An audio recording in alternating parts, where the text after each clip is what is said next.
Welcome to Double Fries No Slaw. We have a pop-up recruiting episode with Zach Blostein of Noles247. I'm going to talk a little FSU recruiting. As you guys know, Richie and I don't go super deep into recruiting, and so we brought on an expert to chat with us about it. Zach, how you doing this morning, man? What's going on?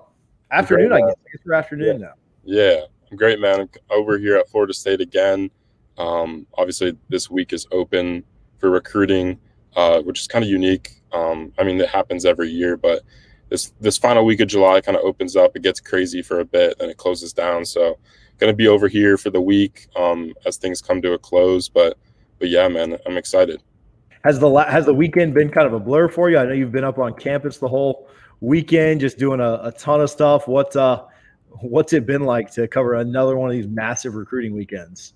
Yeah, I mean, yesterday was really tiring just because it was one of those full days that we go through. It was really hot out too, like one of the hottest days I've spent. I think my thing is reading 101. That's probably not true, but it was probably in the 90s, so it was really hot, and I got some burns, but we're hanging in there, and it was definitely tiring, but it was a lot of fun.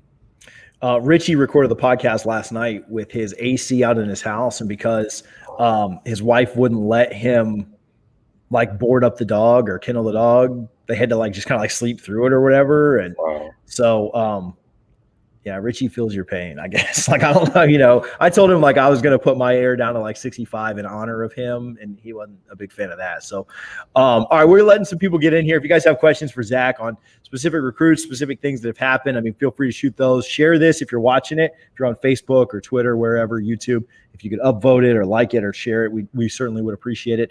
Let's toss you a softball, though, before we get going into the heavy recruiting questions. Double Fries No Slaw, obviously, you know, we're big Guthrie's fans here. Do you ever get a chance to break away from recording on the bench and writing for 247 or anything to go get a gut box, or what's your take on that? Dude, my apartment's right next to right down the road from Guthrie's. I literally went after the big recruiting event yesterday to go get some. It's awesome, man. I'm always Double Fries No Slaw. Dude, that's the only way to do it. Yeah.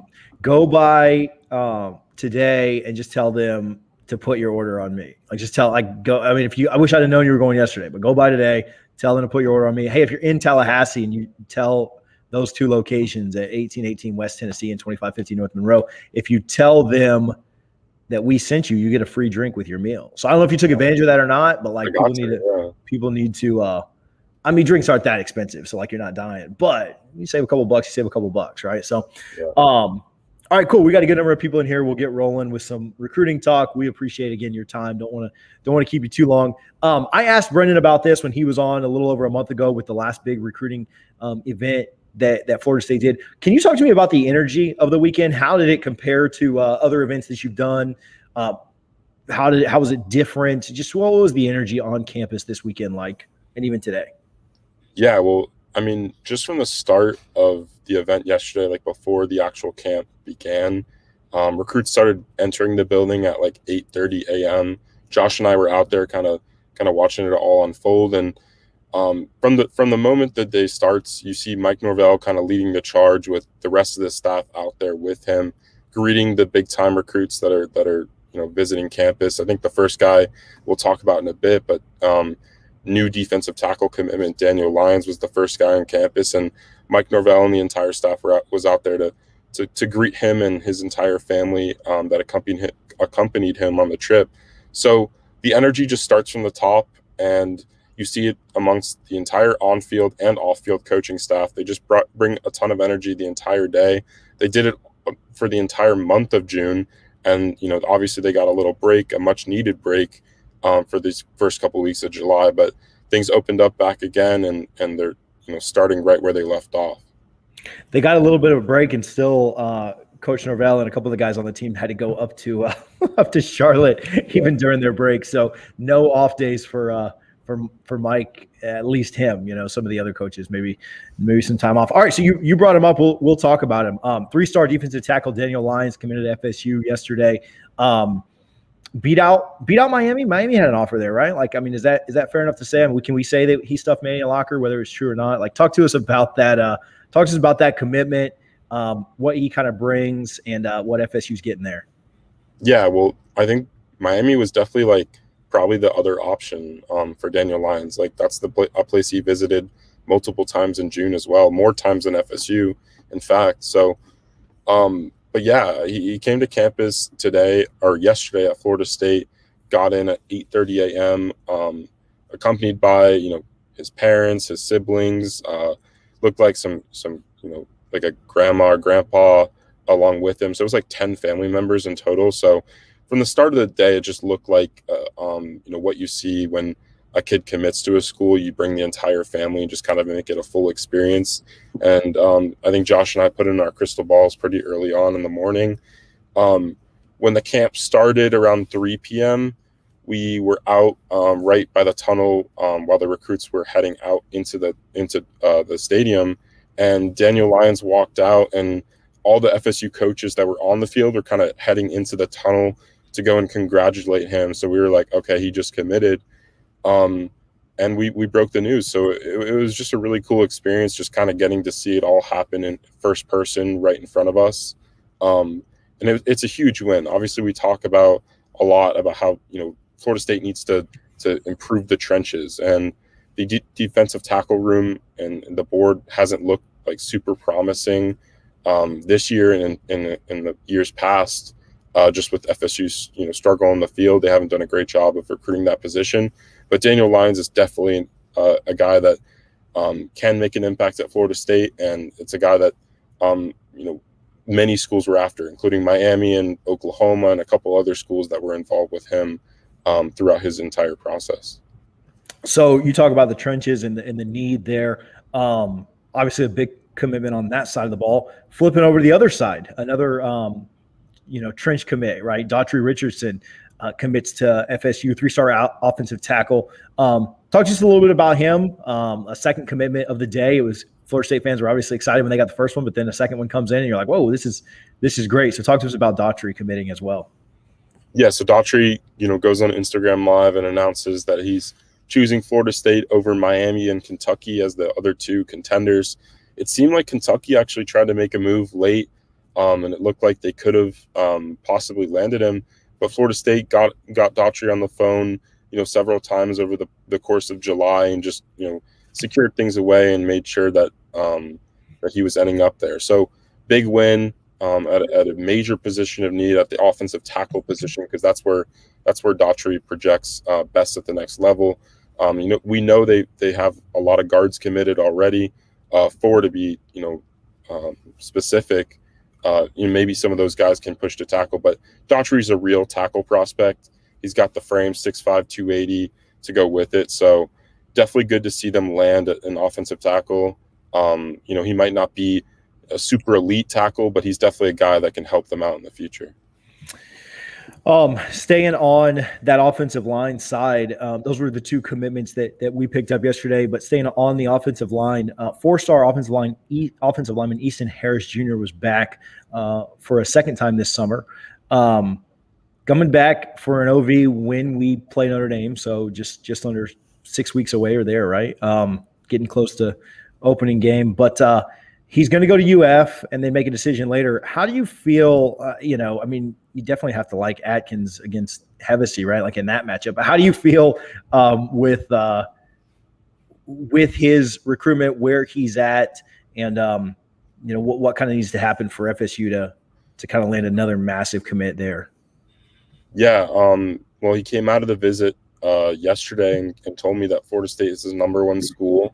So he's going to go see Florida later in this week, and that'll be his final visit of the summer.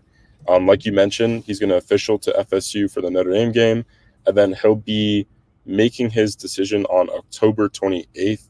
So he'll probably see a couple more games. I'm assuming Florida goes in on him, and because they were kind of a late offer for him, but I think they're pushing pretty hard to try and get in his recruitment. But Alex Atkins, like you mentioned, has just done a great job of building that relationship. But I'm interested to see how the numbers work out, because a guy that we haven't talked about, Elijah Pritchett, a big-time offensive tackle target for them, is making his decision, he says, in the month of September. So, if they land a guy like that, then, the need for Easton Harris goes down a little bit. just because of the numbers they have at that position already committed. How I mean, we'll move to Elijah just since you brought him up there. Going up against some heavy competition with Alabama and Georgia. Does FSU really have a shot there going up against like the powers in the South with those two schools? They definitely have a shot. They've got him on campus, I think, 3 or 4 times during the summer, which is more than any of the other schools involved with him.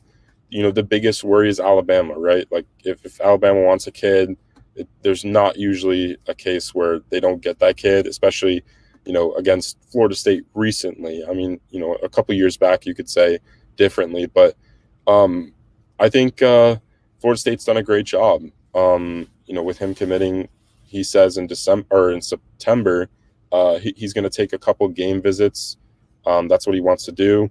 And then after he sees those games, he's going to go and make a decision. So Florida State's obviously going to need to show an improved product on the field to land a guy of that caliber.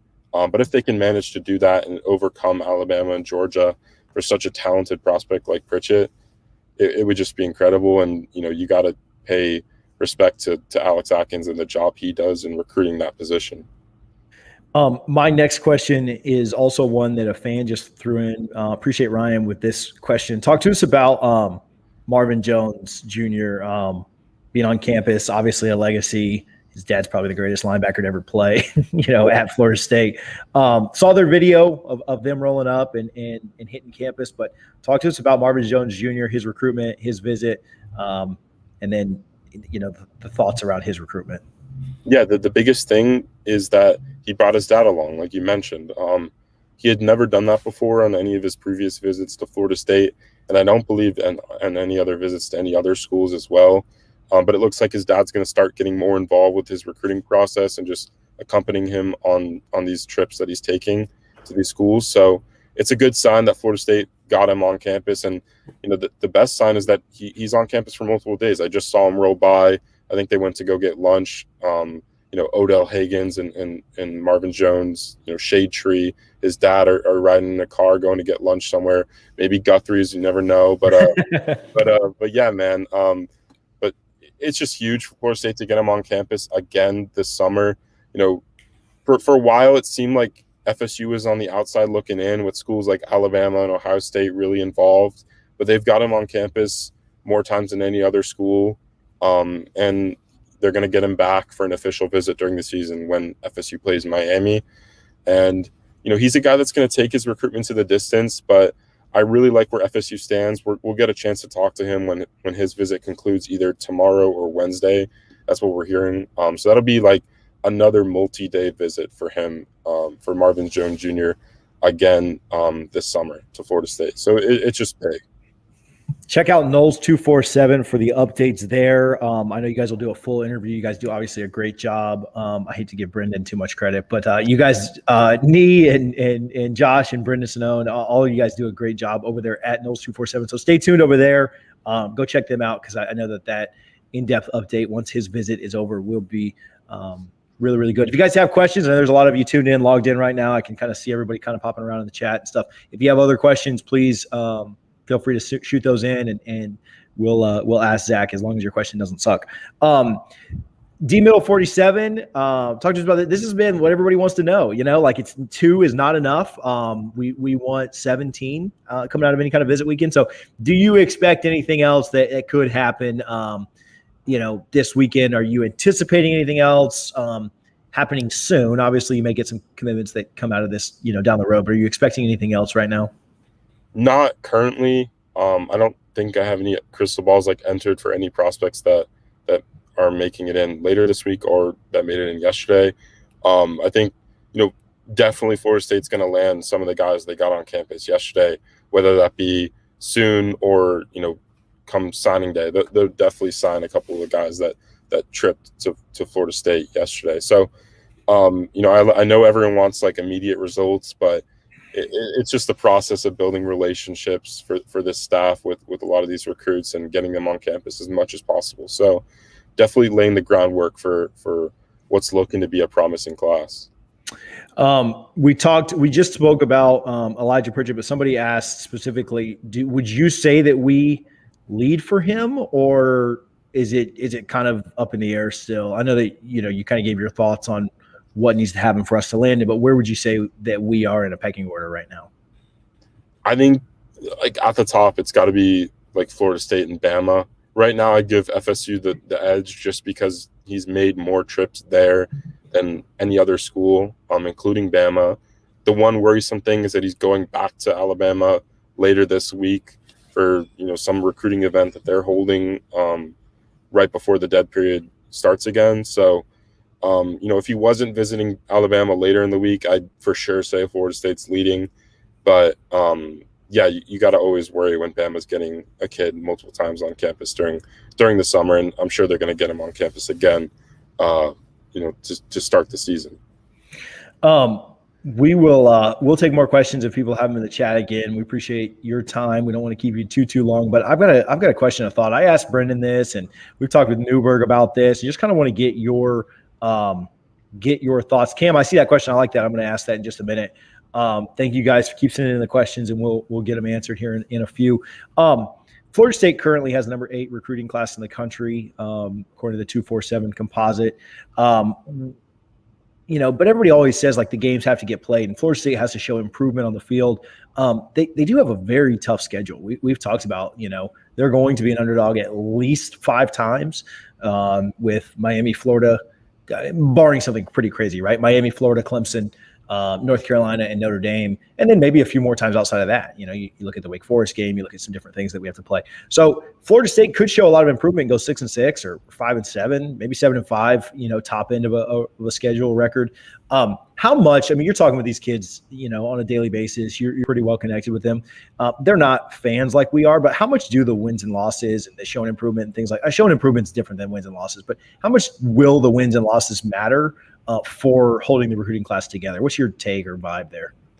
Well, FSU is definitely not trying to, put really high expectations in these kids' minds and saying they're going to improve to a ridiculous amount. They're telling them it's a process. I think for any of the kids that they're seriously in on, those kids are going to understand that Florida State's probably not going to win a bunch of games this season. But the biggest thing is they have to show improvement. They're not hiding that. I think FSU, the benchmark is that 6-6 record. Like if they can win 6 games, I think that's enough improvement for recruits to see that Florida State's making its way back to where it used to be. Obviously that's not the standard at FSU, and it never should be. But 6-6 is enough of an improvement from last season and what we've seen in the past couple years, where Florida State's going to win some games. And I think the biggest thing that not a ton of people talk about is they need to make it competitive with the games that they are losing, right? Like they can't just get blown out. I mean, barring maybe a Clemson game or something like that. Like the opener against Notre Dame, all eyes are going to be on that game. Especially with recruiting, they're going to have a ton of prospects. Probably that visitor list is probably going to be insanely loaded.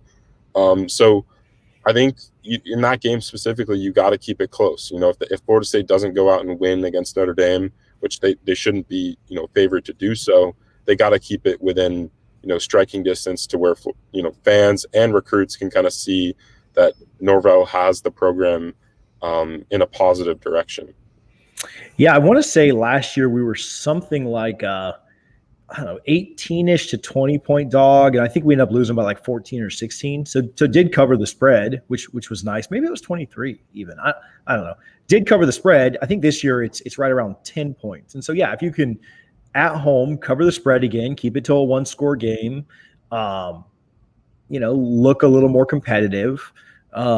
I think it goes a long way. I thought Florida State looked decent in that game up there against Notre Dame. Had a few breaks kind of go their way, and if you can kind of get that going your way again and look competitive, it goes a long way. Not only with the recruits, but the buy-in on the team, the fan base, everything else. If you go out and lose that game by 30, it's Virginia Tech 2.0, right? Just like, gosh, the whole thing is just like, man, we got fooled. So anyway, a couple questions here, and then we'll get you out of here. You think they expand the running back board or just go with Hill for this cycle? Rodney Hill out of Georgia, correct? Yeah, Statesboro. That's something I'm really interested to see what happens, because right now it doesn't really seem like there's a running back that you can be like, okay, Florida State's like, probably going to land that kid. Like Jalen Glover's like the closest to that, but he's been trending to UF as of late, and it's kind of discouraging not to see him at the event yesterday, because if he did indeed make it in, you got to think that FSU's doing their best to kind of put themselves in position to land him. But I think he's only going to make it to UF this week, and he's going to decide on August 6th. So it seems like that's trending UF. But other than that, there's not a ton of other running back prospects that Florida State's like truly in on, or even in constant communication with. So I'll be interested to see if the running back board expands over the course of the fall, or they just take what they've got and maybe look for like a transfer portal addition following the season.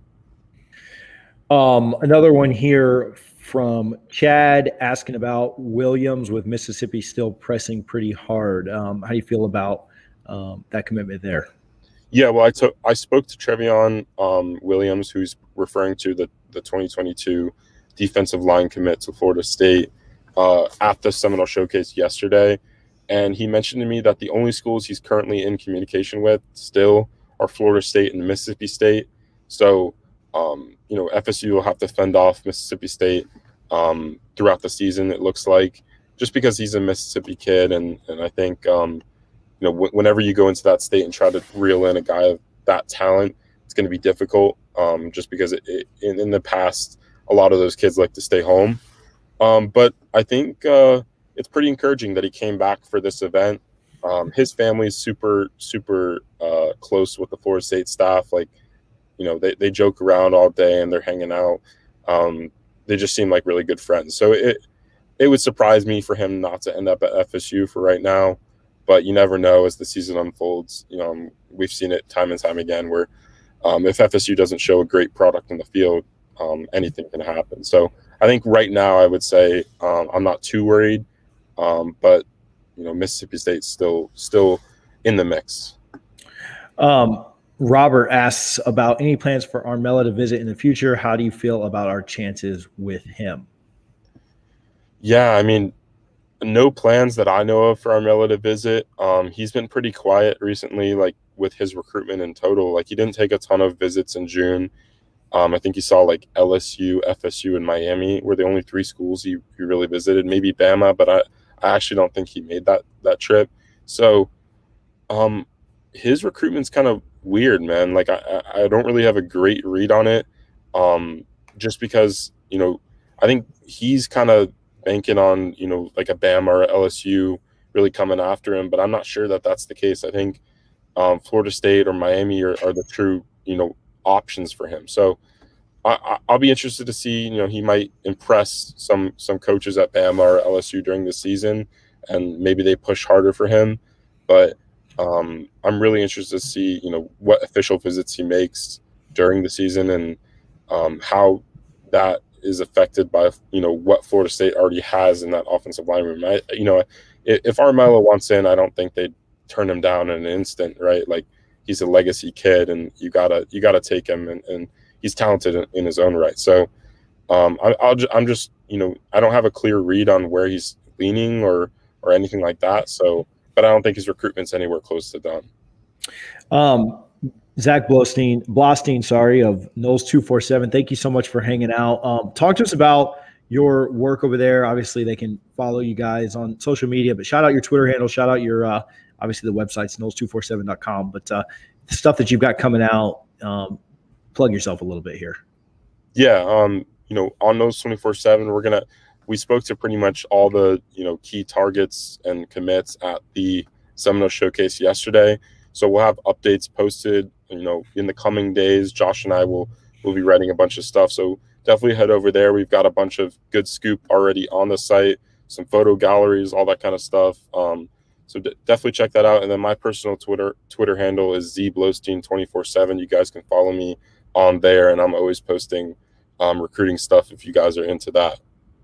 I'll ask you this, and then I'll get you out of here. We appreciate again your time so much. What's your? I know that you're the recruiting guy a lot of times, but you've got a good feel on some other stuff too. Who starts the game against Notre Dame, and then how many snaps do both guys see? Like what's like your vibe on like the split? Like is it like a 70-30, or how much do you think the other guy gets burned as well? Because I think they both play. I think we all kind of feel that way, right? Yeah, I think Mackenzie starts, right? Like you don't bring him in not to start him. But I think, like you said, you got to use Jordan Travis. He's too talented and too athletic. Like he's probably one of the best just playmakers on that offense at any position, even if Mackenzie Milton is starting. And I think you got to use him in some capacity. So maybe like an 80-20, 70-30 split where he gets in on some, plays, whether it's like a zone read or, you line him up in the slot or at receiver or whatever. People are going to theorize, but we'll see what Florida State, creates as far as packages for Jordan Travis. But that's my thought. Like you got to use him in some sort of capacity to, kind of keep the defense guessing with his running ability and all that. Yeah, I also think that he throws just a tad bit better than, a guy that you would normally just bring in for like a running option only, like UF did with Emory last year. Every time Emory came in, you knew it was a run, without a doubt. Like dude never threw. And so I think Jordan, after quarterbacking for most of a year last year, kind of brings that threat to where it's not a 100% run every time. And so that may kind of open things up there. All right, I lied. I got one more. How much of a step forward do you think the offensive line takes? I know that's tough before fall camp, and we'll get you back on before to kind of get some updates there. But do you think that the offensive line improves, and how much is realistically possible for them to improve? Well, I think a lot of it centers on the tackle spots, right? Like, does Devontae Love-Taylor recover from his injury and kind of, play where, at a decent level like he was before? And then, at the other spot, like a Robert Scott, who was a freshman last season, does he put on some more weight? Does he look more legit? Like, I'm really interested to see how the offensive line group just looks in fall camp. And then transfer Dylan Gibbons, right? Like, can he crack the rotation, whether it's like center or both of the guard spots? Like, I think it'd probably be a good sign if he can crack the rotation, just because you brought him in to be a contributor. So hopefully he can provide some help on the interior of the line. But I think they'll take a jump. I don't know how big of a jump. Like you want them to play at like an average level. Like that's probably like the ceiling right now, just from that room, just because of the talent level that's been brought in over the past couple of years. But if they can play at an average level, I think that's what you want if you want to get like a 6-6 season, right? Like if they play any better and they provide more opportunity for Mackenzie Milton to make some plays downfield, then maybe Florida State wins some games they're not supposed to. But for right now, I'm going to say they get to an average level, and I think that'll provide them enough to get to that 6-6 mark. Man, I tell you, with the way the offensive line has been the last several years, average sounds amazing. Yeah. So, hey, we have one more comment, then we'll get you out of here. 247 Sports with Zach. Kill it with FSU coverage. Strongly recommend everyone checking them out. Yeah, Noles247.com. They got everything from an exclusive insider look on all things FSU, especially kind of featuring on recruiting. A lot of inside stories coming out over the next couple of days. So go check those guys out. We don't dive so much into the recruiting, but we appreciate you guys always making time for us and coming on here. Nee's the only one that doesn't come and hang out with us, bro. I bet he puts away some gut boxes. So I need to get. I know he. Yeah, like I know he don't want to, but we'll get him eventually. But Zach, so much. Thank you. We appreciate it. If there's everything we can do for you, man, let us know. Excited to get up there and hang out Labor Day weekend. We'll come say hi for sure. But if you need anything, please let us know. But again, thank you so much for your time. I appreciate you, man. Thank you for having me on. Yeah, anytime. Thanks, bud. Thank you. Zach Blostein of Noles247. Again, thank you guys so much for hanging out. Quick little pop-up recruiting episode for you guys. We dropped our normal episode this morning. It was live last night, so go check that out. Richie and I really talked a ton about ACC kickoff, ACC Media Days. We kind of gave a little tribute to Coach Bowden, of course. Some unfortunate news there with his health We also spoke about conference expansion, realignment, stuff that's going into that. And you had a good time. We enjoyed it for sure. So go check out that. We also did a draft that was live on Saturday night. A lot of fun stuff in there. Trey Rowland, formerly of the Rollcast, was on that. So go search our feed. We've put out 4 shows in the last 3 days, like the last 36 hours or so. So go check all that out. A bunch of fun stuff for you. Check out the website. A couple of articles dropped. www.doublefriesnoslaw.com. One of them on FSU's baseball, Noles and the pros, and then another one from Michael Settle on conference realignment, how that could impact FSU. We don't quite have the content level that Noles247 has going out there, but we've got a lot of stuff going on, so go check it out. And we appreciate you guys' support. Obviously, always appreciate Guthrie's, and we will see you guys next Sunday for another show. Probably no pop-ups between now and then, but you never know. I guess kind of stay tuned and we'll see how things go. But thanks again for Zach hanging out with us. Thanks to Harlan for doing all the stuff on the back end for this show, Harlan Harris, and everybody that kind of helps out with the Double Fries No Slaw podcast. We will see you guys on Sunday. Go Noles.